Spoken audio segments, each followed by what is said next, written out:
Mesdames et messieurs, bonjour et bienvenue pour cet atelier qui concerne l'ICMS. Alors l'ICMS, c'est l'acronyme en anglais de International Construction Measurement Standard.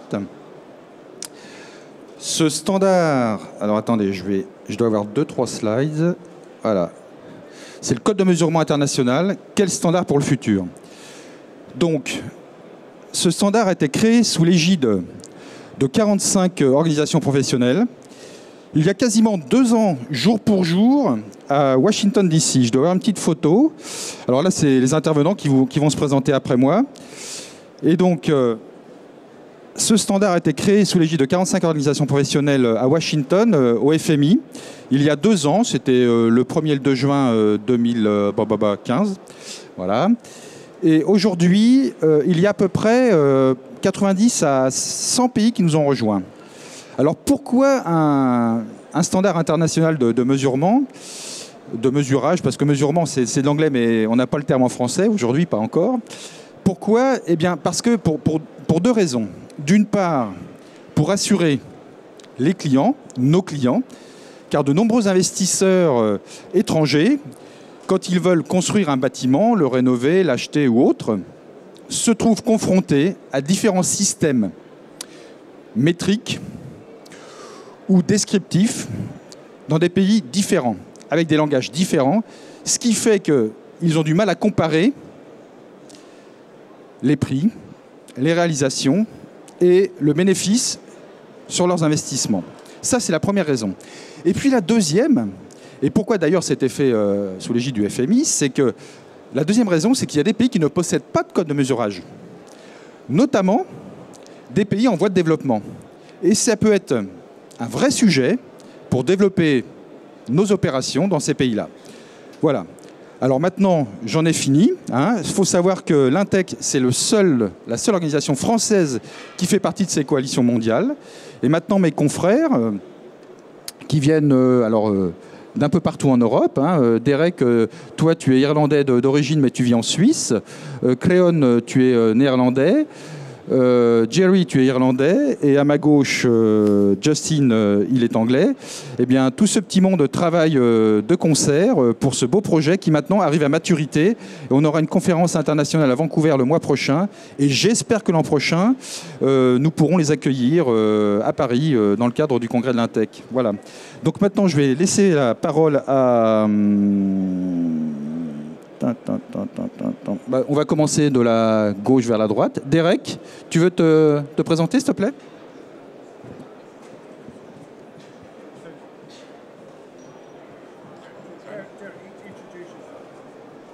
My name is Jared O'Sullivan. Donc, mon nom est Jeremy O'Sullivan. J'ai effectivement travaillé le plus clair de ma vie en Irlande. J'ai été délégué pour la Fédération irlandaise CEEC depuis 1998. Et dans l'année 2001-2002, c'est Jacques Moreau, qui était à l'époque président de la CBC, a lancé l'idée justement d'avoir un forum commun qui permette de comparer les coûts. Et c'est là, ça a été le signal de départ pour ce fameux code européen de mesurement qu'on a publié déjà en 2003. Alors 10 ans plus tard, l'idée de rendre cette idée internationale a germé, d'où le code, le fameux ICMS, sur lequel nous avons planché ensemble avec différents collègues aux 4 coins de la planète, et on a rencontré FIG et toutes sortes d'autres fédérations qui se sont impliquées finalement dans cette collaboration et l'élaboration de ce standard international qui nous est utile à tous pour mieux apprendre à se comprendre de manière simplifiée. On peut dire que ça a bien fonctionné. Je fais partie de ce comité qui considère avoir presque terminé son travail. Nous espérons d'ici la fin de la semaine prochaine pouvoir crier victoire en la matière et publier à la fin du mois nos résultats. Merci beaucoup, Jerry. Bonjour. Alors, je suis Cléon Swakhoven from the Netherlands.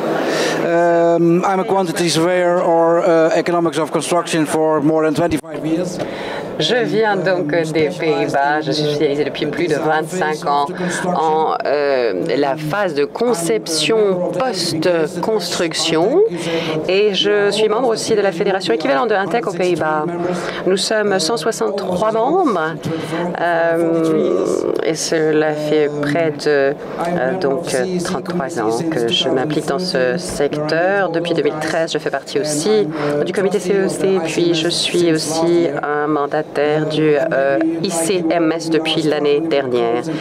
Et comme l'expliquait mon prédécesseur, cela fait plusieurs années finalement que nous avons eu à nous battre pour démêler les standards compliqués finalement de part et d'autre de nos frontières, même en Irlande ou aux Pays-Bas, qui ne sont pas des pays de grande taille. Nous ne parlons pas toujours la même langue en la matière, donc nous sommes très heureux évidemment de l'apparition de l'IPMF, puis ensuite de l'ICMS, qui sont vraiment de petits pas peut-être pour la Fédération, mais des grands pas pour l'humanité, nous l'espérons, donc merci, voilà.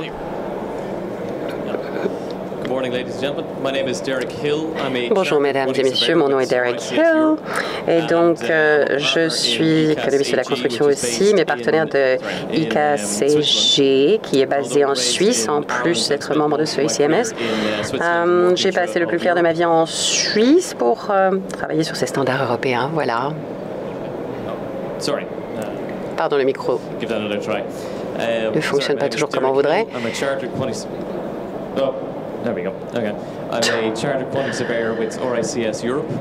Donc je m'occupe de... je suis agréé et certifié comme économiste de la construction, comme je le disais, ayant vécu le plus clair de ma vie en Suisse. Voilà, mon nom à moi est Justin Sullivan. Je suis également un économiste de la construction agréé, impliqué dans le comité donc ICMS, tout en étant secrétaire général du CEEC en Angleterre. Et je crois que Creon, donc Swackhoven, va peut-être nous reprendre la précédente entreprise. Et juste à côté de Pascal, vous me voyez sur les précédentes photos de groupe, justement. Alors, quelques mots avant de rentrer dans le cœur de la question. Pourquoi le développement ou la mise au point de cette norme, de cette ICMS? Eh bien, je dirais que sur base de mon expérience de travail à l'étranger, j'ai eu l'occasion de résider à Dubaï, où nous construisions une tour. Et les architectes étaient pour partie indiens. J'étais mandatée par une entreprise qui venait du Royaume-Uni. Et je peux vous dire que ces économistes de construction, quand ils me communiquaient leur plan financier, n'étaient pas toujours satisfaisants. Je leur disais, écoutez, ça ne suffit pas. Et ils me demandaient pourquoi. Je disais, écoutez, c'est pas ce à quoi je m'attendais. Le client me disait, mais pourquoi dites-vous ça? Je dis, parce que ça ne fait que 3-4 pages de long. Comment cela pourrait-il suffire pour un plan financier concernant toute une tour architecturale à Dubaï? Et alors, mon client m'a demandé, mais quel est le standard? Quelle est la norme en la matière pour les plans financiers dans le domaine de la construction? Je lui ai répondu, très franchement, il n'y en a pas. Alors il m'a regardé et il ne comprenait pas d'où je venais, avec quoi je venais, comment il était possible de ne pas avoir mis au point des normes clairement établies pour les coûts de la construction. Et heureusement, maintenant, nous avons dépassé ce stade. Oui, merci, Justin. Vous êtes aussi membre du World Body CS et donc, je vous demanderai brièvement, si vous le voulez bien, à chacun d'entre vous, si vous avez un standard ou une norme d'actualité dans votre pays, à défaut de normes internationales, et si elle est compatible avec ce que nous avons fini par mettre au point au niveau de l'ICMS. Merci, Pascal. J'ai effectivement un transparent qui va illustrer ma réponse à votre question. Alors, vous le voyez, dans le sein de IRCS, nous avons une série de normes auxquelles nous sommes censés adhérer. Vous le voyez dans le coin inférieur gauche. Par exemple, il y a les normes concernant le terrain.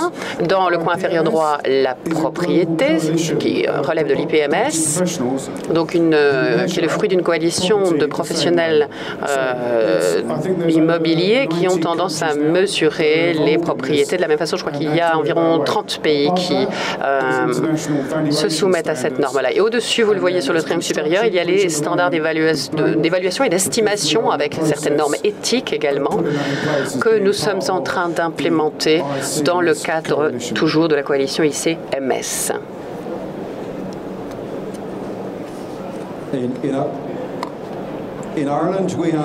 Oui, et en Irlande, nous avons un système de mesurement international qui repose en fait sur les justes scandinaves, qui existent depuis les années 70 et qui en fait constitue le premier essai d'accord international en la matière. Et l'un des avantages, l'une des beautés de ce qu'on est en train de faire avec l'ICMS, c'est que nous essayons de développer une version sophistiquée finalement de ces normes internationales qui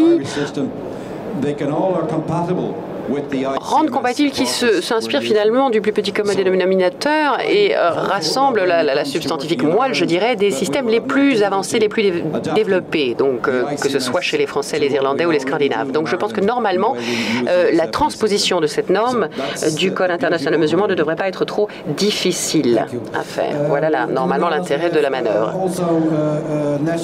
Merci. Oui, nous avons effectivement quelques codes nationaux aussi aux Pays-Bas. Il s'agit du code 2629 qui correspond à votre norme IMF, je crois, en France.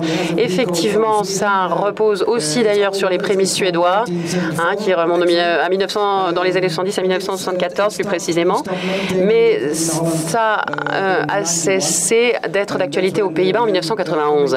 Et c'est là que notre comité a dû prendre la relève avec 80% quand même des constructions qui reposent sur les mêmes briques de ce code, briques élémentaires de ce code néanmoins.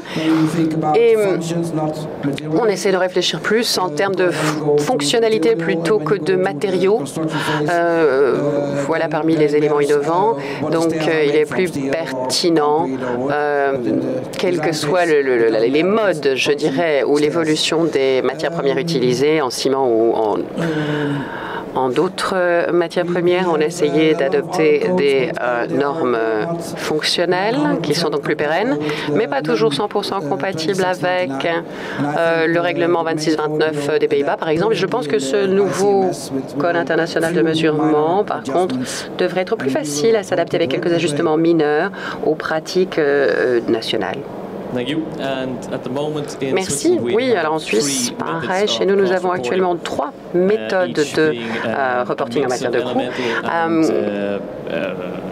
financiers qui impliquent des méthodes de calcul hybrides. Mais je dirais que ces 3 méthodes suffisent déjà à laisser les banques, par exemple, perplexes quant au retour qu'elles apportent à leurs clients. Et donc, c'est pourquoi nous appelons de nouveau aussi, finalement, l'implémentation de ce code international de mesurement qui pourra, avec sa vision hélicoptère mondiale des choses, simplifier et harmoniser, je pense, toutes les décisions à prendre pour nos clients au niveau et à l'échelle mondiale. Parce que pour l'instant, apprendre à maîtriser 3 codes différents dans un seul pays qu'est la Suisse demande du temps, bien sûr, et nous fait donc perdre en efficacité par définition. Donc on espère gagner au moins 3 fois en efficacité, en performance. À l'issue de cette l'adoption de cette nouvelle norme. Merci beaucoup à chacun d'entre vous. Je crois qu'on le voit bien, une conversion est donc non seulement désirable, mais possible. Derek, par exemple, comme il l'a expliqué Derek, c'est ce que je disais en préambule, il y a besoin de, comment dirais-je, que les investisseurs soient rassurés. Et vous voyez, chaque pays a son propre code de mesurement, alors plus ou moins légal, et je dis légal dans le sens obligatoire. Et donc, comme disait Derek, lui, il travaille avec 3 codes de mesurement différents. Donc ça commence à devenir un petit peu compliqué pour les investisseurs qui veulent comprendre un petit peu ce qu'ils achètent. Voilà. Donc maintenant, je vais passer la parole à Justin. Justin, what model did the coalition follow? Alors, quel modèle avez-vous suivi pour cette coalition de mesurement international? Merci Pascal. Alors, bon, le leitmotiv qu'on s'était donné finalement pour ce code de mesurement international, vous le verrez apparaître à l'écran, finalement, normalement, 2 photos ici, dont une sur la gauche du transparent qui représente tous les membres fondateurs du Code international de mesurement. Ce sont des présidents d'institutions mondiales qui s'intéressent pour le bien public. Hein. Il ne s'agit pas d'organisations du secteur privé. Nous avons des professionnels du Canada, de Singapour, de Nouvelle-Zélande, d'Irlande et d'Europe, bien entendu, donc qui couvraient plus de 90, représentant plus de 90 pays au total, quelques trentaines de représentants. Et puis, il y a peu, finalement, ça date d'il y a 2 ans, les membres fondateurs que vous voyez là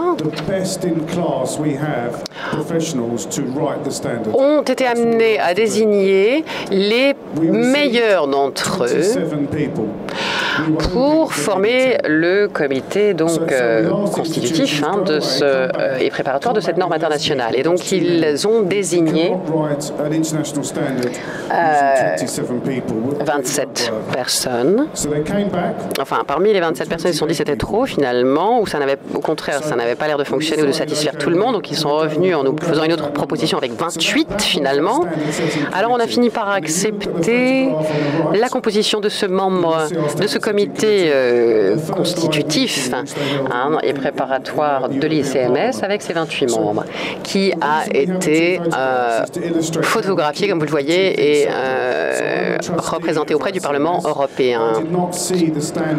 Alors, personnellement, je n'ai pas eu un droit de regard sur la rédaction de ce système donc de mesurement international jusqu'à ce qu'il soit compilé et entièrement rédigé, puisque nous avons tenu à respecter le principe de séparation, je dirais, des pouvoirs, donc de non-intervention des pouvoirs politiques ou juridictionnels, que ce soit en Chine, en Amérique ou ailleurs. Donc personne n'a pu ventiler ou éventer, je dirais, le résultat avant que ça ne soit fait. Et donc,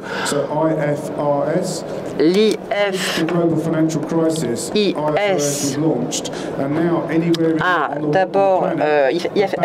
avait lancé les prémices de ce code, et puis ça a laissé finalement l'organisation s'organiser de manière à revisiter les normes de ce code. Et donc, nous avons un ancien président chinois qui nous vient de Hong Kong, qui a, comme Jérémy faisait allusion tout à l'heure, très rondement présidé en un an, je dirais, donc à la réalisation de cette norme internationale. Donc c'est un résultat remarquable quand on mesure cela par rapport aux projections qui avaient pu être faites il y a seulement 6 ans de cela. Donc voilà, à vous de nous donner votre avis sur ce résultat. Merci à vous, Pascal. Thank you, Justin. Now I have a question for you, Jerry. Nous allons rentrer dans le vif du sujet. Could you show us an example, Jerry? Vous pouvez nous donner un exemple, Jerry? Si on passe à la prochaine vue, prochain transparent, voilà. C'est pour vous donner une idée du niveau auquel nous travaillons. Je suis désolée, c'est en anglais. Mais on peut vous donner une traduction française plus tard. Mais l'idée de ce projet, c'est de nous permettre de faire un cost reporting sur tout type de construction, pas simplement les bâtiments, les routes, les tunnels, les aéroports, peu importe la forme de construction. Le premier principe est de faire un rapport sur les coûts à haut niveau, et on a identifié un projet de construction. On identifie une catégorie de construction qui est pertinente là. Donc là, vous voyez en bas à gauche, vous avez une liste des projets qui est mentionnée, qui peuvent inclure des bâtiments, des voies ferrées, des tunnels, des routes. Et on reconnaît que certains projets embrasseront différents types d'autres projets. Et l'idée derrière ça, c'est que quand vous faites votre rapport sur les coûts, si vous avez des constructions plus un pont plus des voies ferrées, vous allez faire le coût de chacun des projets individuellement et puis ensuite additionner tout ça dans un coût total. Dans la deuxième partie, vous avez la distribution des différents coûts selon les catégories. Vous avez le coût direct que vous payez à votre constructeur, ses coûts à lui, et ensuite le client doit encore payer les concepteurs, les frais légaux, etc. Tous les autres coûts qui sont ce qu'on appelle des coûts associés. Et puis, ils sont mis dans une catégorie séparée. Mais ensuite, il faut que vous disiez aux gens, vous devez vraiment faire rapporter les deux coûts. Parce que quand vous donnez le coût total d'un projet, le client doit savoir ce qui est impliqué exactement, combien d'argent est impliqué. Parce que la construction est bien sûr un processus qui est onéreux. Les gouvernements doivent savoir ce que ça leur coûte exactement et pas simplement le coût direct, les coûts directs qu'ils paient aux constructeurs. Après avoir fait les coûts associés, les coûts de construction, au niveau suivant, on a un troisième groupe de coûts qui est une distribution très simple des coûts. Vous avez probablement, sous les coûts de construction, on a probablement 10 articles de groupe de coûts et pour les coûts associés, probablement simplement 5 points. On a les sous-structures, la structure, l'architecture, les services. C'est un système qui est simplifié. Et la raison pour laquelle nous avons utilisé ce système est pour permettre votre système national d'être inclus et adapté facilement à notre système. C'est pourquoi nous forçons les gens à remplir les cases. Et au niveau 4, on vous donne si votre pays n'a pas un système élémentaire pour la distribution des coûts, on vous donne alors un exemple que vous pouvez utiliser dans votre pays. C'est pas obligatoire de l'utiliser, bien sûr, mais ça vous donne un exemple de la façon de ventiler les coûts. Donc, il y a beaucoup de pays que nous connaissons dans le monde qui n'ont pas cette grille de ventilation des coûts. Et donc, ce qu'on fait, c'est qu'on leur donne le système niveau 4 en disant, voilà, c'est un système qui travaille ou qui va vous aider à travailler sur les coûts. Et si c'est en Irlande, je sais qu'on va utiliser ce système et on va l'adapter à notre système de base élémentaire qu'on utilise. Le projet à ce point-là, et vous allez me dire où c'en est, on est à une semaine de la publication. Donc on a commencé le travail en septembre 2015.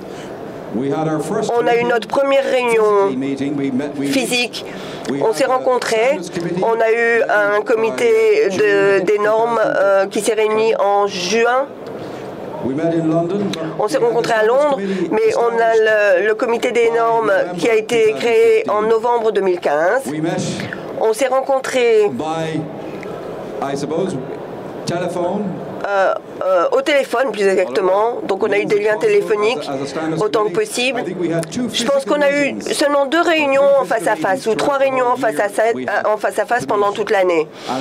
Et bien sûr, ça a été très intensif pour que nous puissions nous comprendre les uns les autres. Mais la première publication de cette norme pour la consultation s'est passée en novembre l'année dernière.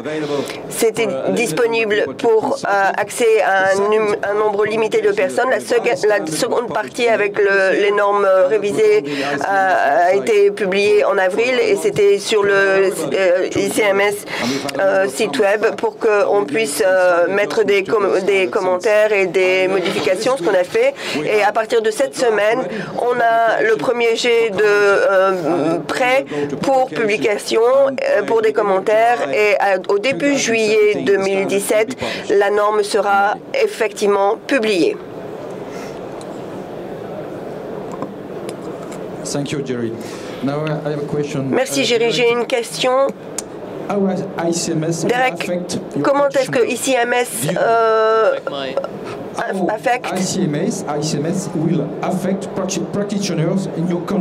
les praticiens dans votre pays? Professionnels dans votre pays.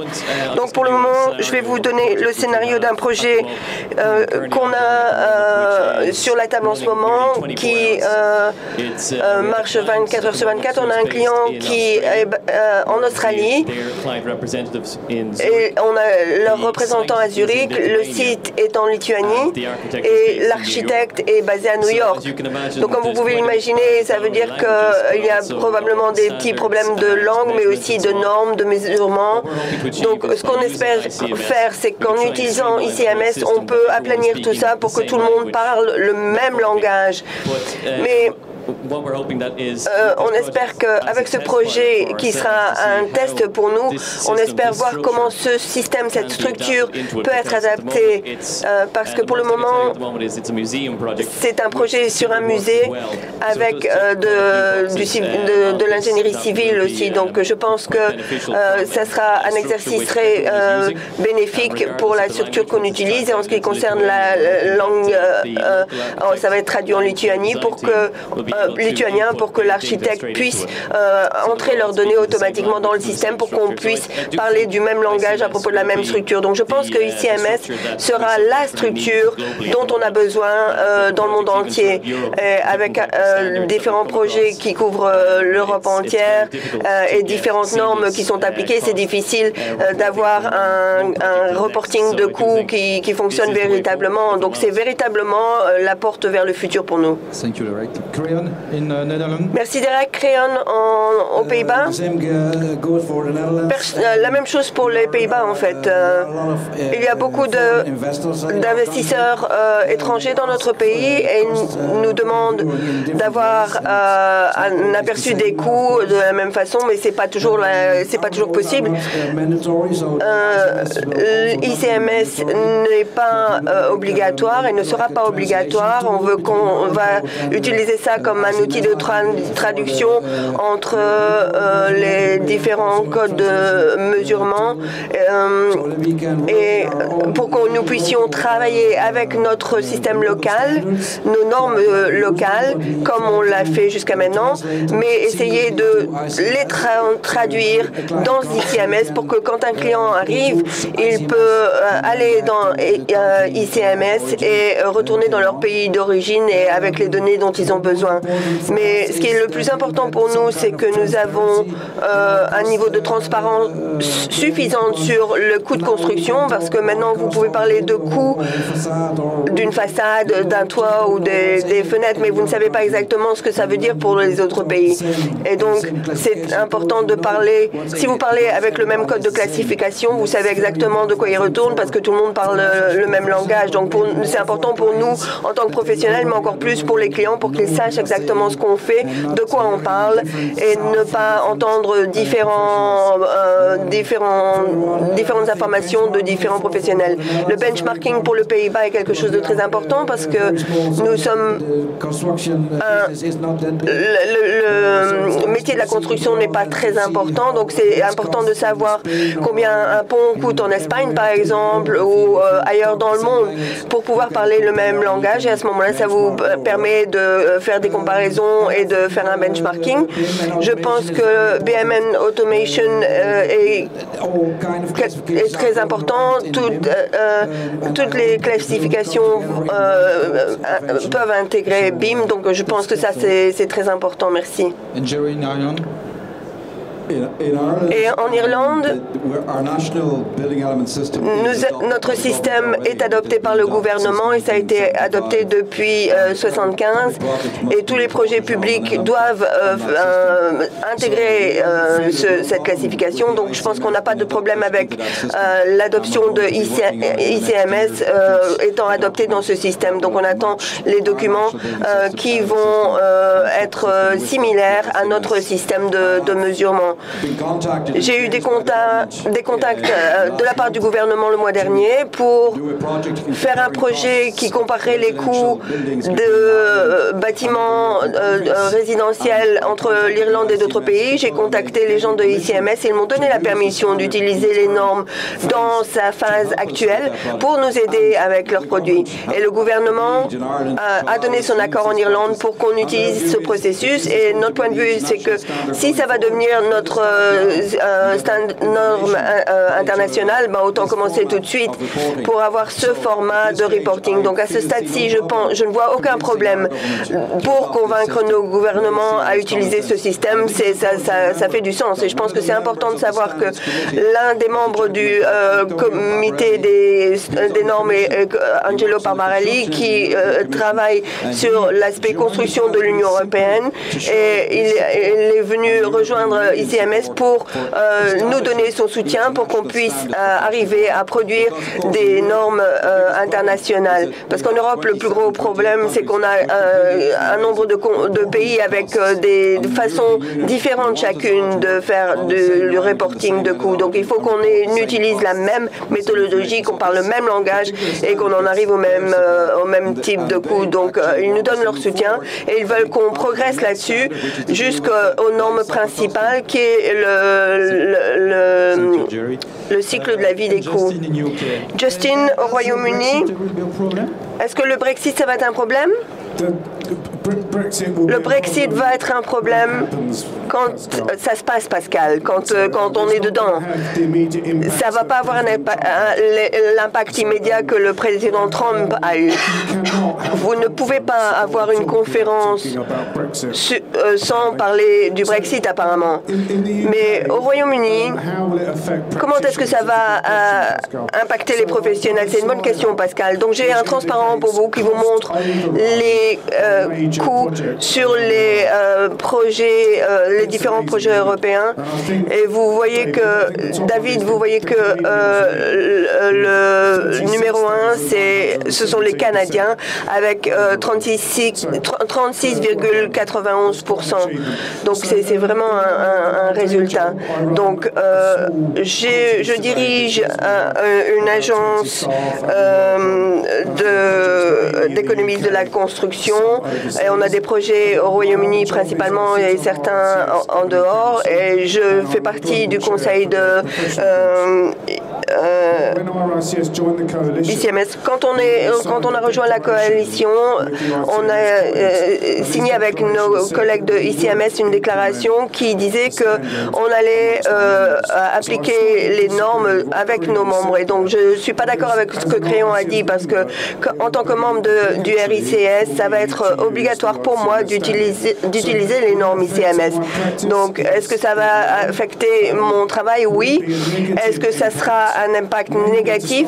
Peut-être au démarrage, peut-être au tout début, mais je pense aussi que dans le long terme, ça sera positif parce que vous allez mettre les petites entreprises au même niveau que les grandes entreprises. Donc, je ferai mon reporting de coûts pour mes clients de la même façon que les grandes compagnies de 30 000 employés le feront. Peut-être que ça me rendra meilleur parce que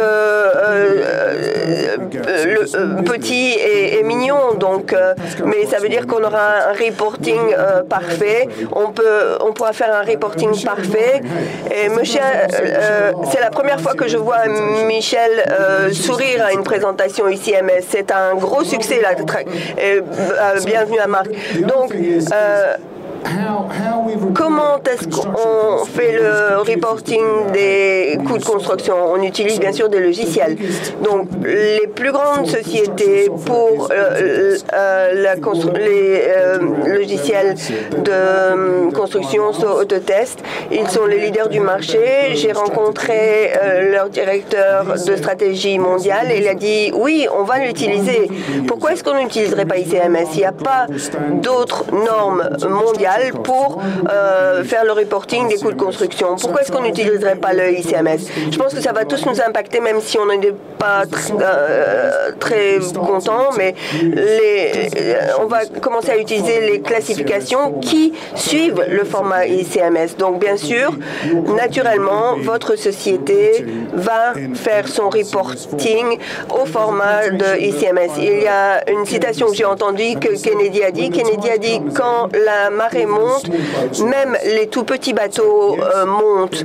Donc oui, bien sûr, ça va impacter votre activité, mais en tant que petit professionnel comme Pascal, je pense que ça sera une bonne chose. Thank you. Merci. Thank you. To be honest, we are not in a trouble currently because honnêtement, on n'a pas de problème pour le moment. Parce que j'ai le programme numéro 2 pour ICMS et c'est tout à fait comparable avec celui d'Untech. Donc pas de problème pour le moment. On a 5 minutes peut-être pour avoir les questions et les réponses de la salle. Est-ce que quelqu'un veut poser une question au panel? C'est votre tour. Est-ce que quelqu'un veut poser une question? Anybody having a question to ask here? Nothing? Ah, Mr. President. Oui, Monsieur le Président. Monsieur Thermos Tavares, président de CEEC. La norme sera publiée en juillet et après, quel est le support qu'on aura? Et la dernière question, c'est que sur le BIM et l'adaptation du BIM, est-ce qu'il y a une collaboration avec le Business Smart à l'avenir? Merci. Deux questions, pardon. La première question était quel est le soutien, le support qui sera fourni pour cette norme? Les normes. Je peux parler du point de vue de RICS. Ça va être lancé en juillet à Vancouver et je ferai partie de l'événement. On va ensuite commencer, en tant que RICS, on va commencer à produire les collatéraux marketing et la norme pour nos membres. Donc, ICMS est une norme de classification de coûts à haut niveau. Ce que ICMS ne fait pas, on n'est pas arrivé au niveau 5. Niveau 5 est le niveau plus détaillé de coûts de la construction. Donc, en tant que RICS, on va se pencher sur le problème. On va essayer de produire la norme niveau 5 pour nos membres. Et ça suivra ICMS. Votre deuxième question était sur le BIM. Est-ce que ça va avec le BIM? Oui. La norme, on a discuté avec les leaders de la technologie BIM et le premier jet n'était pas parfait. ICMS différenciait les règles structurelles et non structurelles et un ordinateur ne peut pas faire cette différence. Donc l'être humain doit prendre la décision. Donc ICMS a été changé du coup et pour qu'il soit compatible avec le BIM. Merci Justin. Another question? Une autre question peut-être.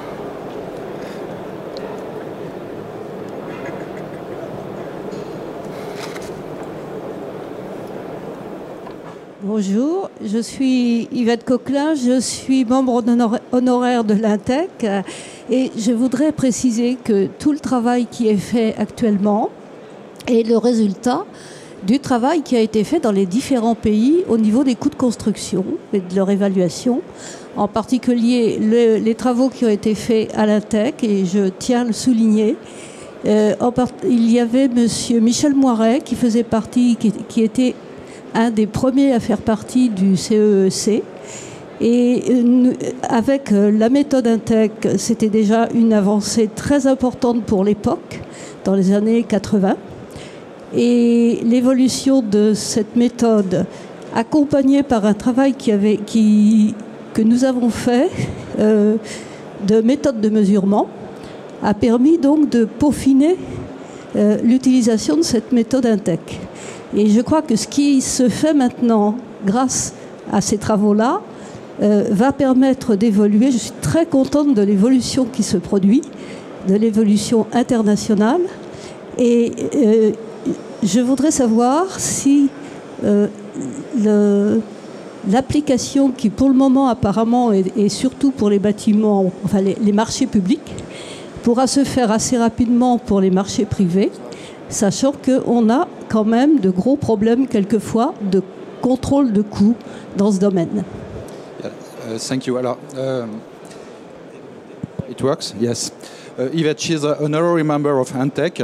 She said, il est en train de répéter donc aux membres anglophones du panel l'intervention qui a été faite par cette dame. Donc l'étape prochaine c'est ICMS et elle est ravie de ça, mais sa question c'est est-ce qu'il y a un problème pour utiliser ICMS pour les marchés publics en ce qui concerne le contrôle des coûts? Est-ce que vous voulez répondre à celle-ci? Pour le public, pour le marché public maintenant, est-ce qu'on peut utiliser ICMS rapidement? Oui, c'est possible. Ils m'ont suffisamment entendu. Peut-être que quelqu'un d'autre peut parler.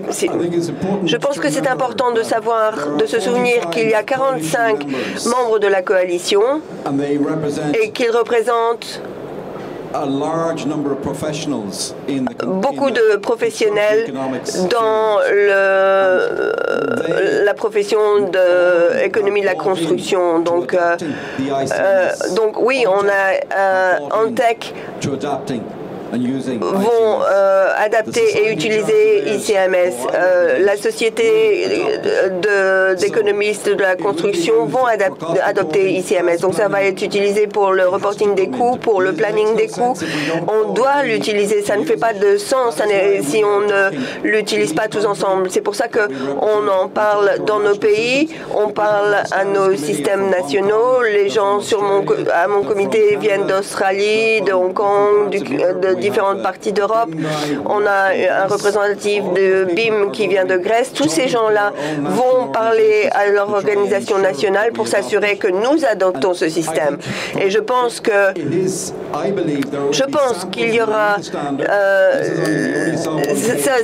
vous avez juste vu un exemple, mais il y a 62 pages dans cette norme. Et à chaque fois, il y a des exemples qui sont donnés pour vous aider à utiliser le système. On vous donne des définitions grâce à des petites images qui vont expliquer le type de structure, où est-ce que vous mettez les bases, les murs des fondations. Et je pense que ce qui est le plus important, Tarmo est impliqué avec l'activité d'ingénierie civile et ils n'ont pas de normes de reporting de coûts jusqu'à maintenant. Donc ce sera la première fois dans les pays qu'il y aura un système établi pour faire le rapport des coûts de l'ingénierie civile et des autres points qui sont importants. Qu'on parle d'un tunnel, qu'on parle de voies ferrées, il y a des données que vous devez fournir et il y a des données liées au coût que vous devez fournir. Donc c'est un gros encouragement.